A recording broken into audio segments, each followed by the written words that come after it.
Yo.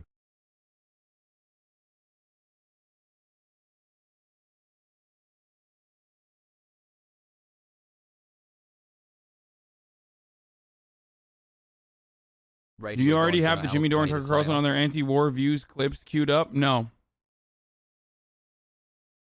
Okay. We're still waiting on Joe Biden. I'm going to give you guys a more detailed breakdown of why this was inevitable, as I've talked about before. I've already talked about George W. Bush refusing to negotiate with the Taliban, saying we're not going to negotiate with terrorists. We're going to keep bombing. We've talked about how the anti-Soviet warrior puts his army on the road to peace. Yeah, he put his army on the road, all right. We showed the CNN coverage that Republicans lost their minds over. I briefly talked about the Chris Evans CIA propaganda. Well, we could make sure that. Here's Chris Wallace throwing Mike Pompeo's past praise for the Taliban back in his face.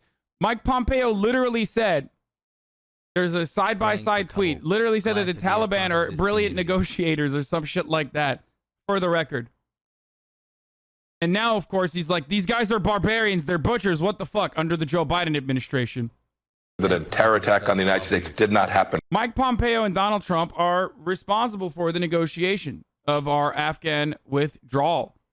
Okay? That's what they negotiated. I don't even have a problem with it. Don't misunderstand me. I think that it could have been dealt or handled a little bit better with respect to communicating to everyone what was actually going on. But I think that they were too cowardly to openly be like, yeah, we're handing the fucking, we're handing the Afghan government to. Breaking down how America's imperialism is a real thing. Felix changed his name for you? Oh my God, no, he didn't. He changed his name to Cloud Goblin. Oh no.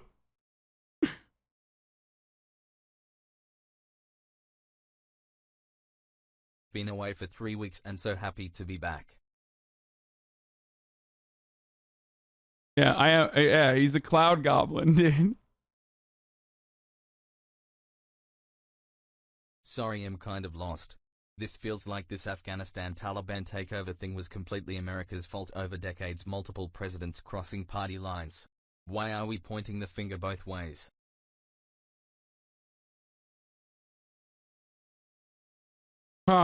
Anyway.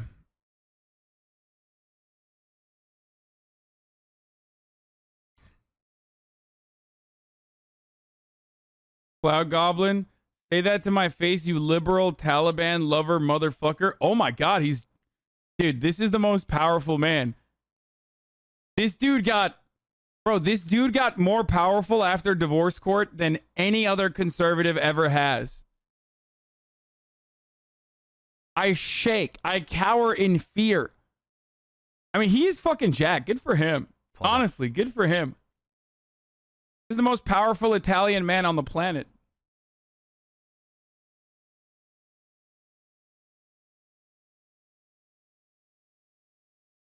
One year.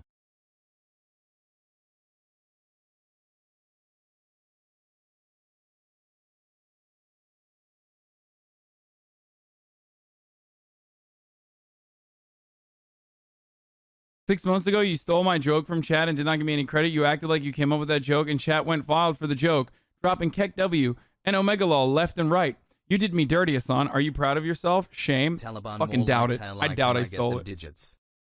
And if I did, then that's good. Stop being a cloud goblin, okay?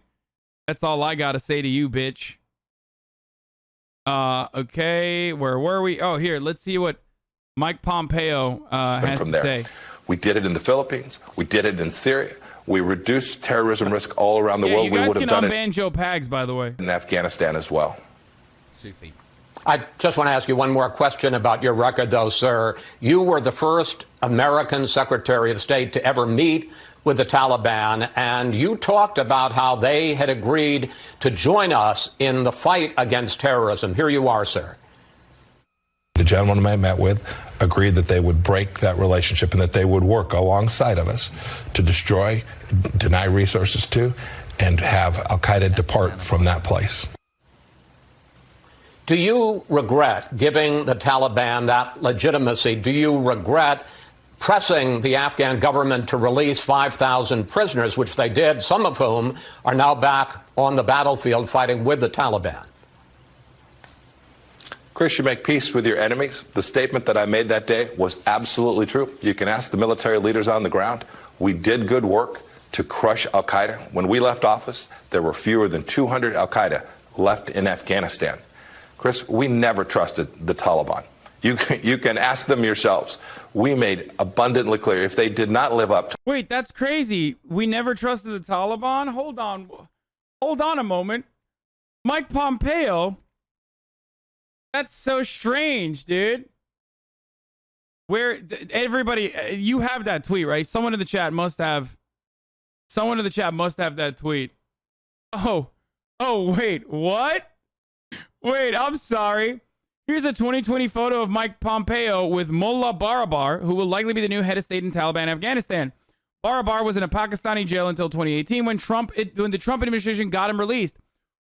Wait, you have to have the tweet, though. Do you know what the actual tweet that accompanies this photo from Mike Pompeo's account literally was like, these guys are brilliant fucking negotiators. I retweeted it earlier. Oh, here it is. Met with the Taliban political deputy Mullah Barabar to welcome the launch of Afghan peace negotiations. The U.S. should have never been The involved. Taliban must seize this opportunity to forge a political settlement and reach a comprehensive and permanent ceasefire to end 40 years of war. This effort must be Afghan-led. Biden is not live yet. Shut the fuck up. We are waiting on Biden. Tweets are just public relations, my guy. Wait, what do you mean? What about releasing someone from Pakistani prison so you can start the negotiation process with them? Which, again, I have to repeat myself over and over again. I ultimately...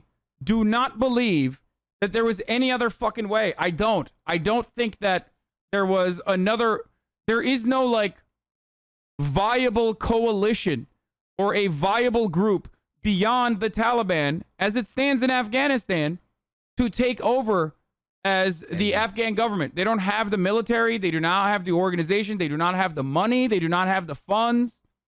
Okay?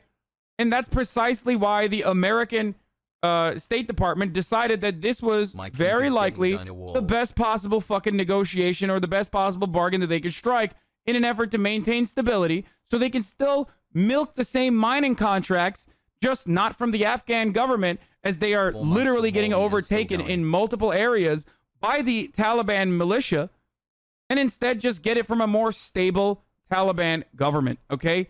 That's what I believe. I believe that this is the reason why they negotiated this. Watch the new Nick Cage movie called Pig. Tweets don't mean anything if you're a neocon.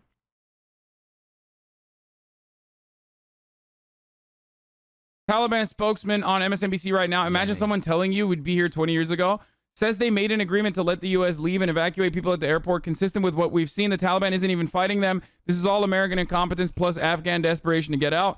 Claims that Afghan government was spreading rumors the U.S. would take anyone who wanted to leave with no documentation, etc., and that caused the chaos at the airport. Don't know if it's true, but this is why it's good to be able to hear from the other side despite calls to censor.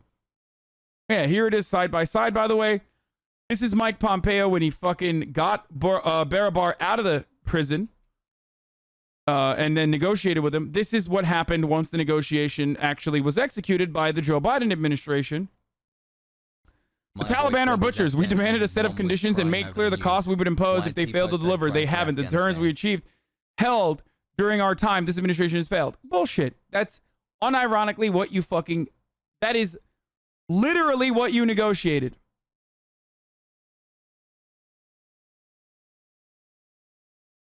That's what you negotiated.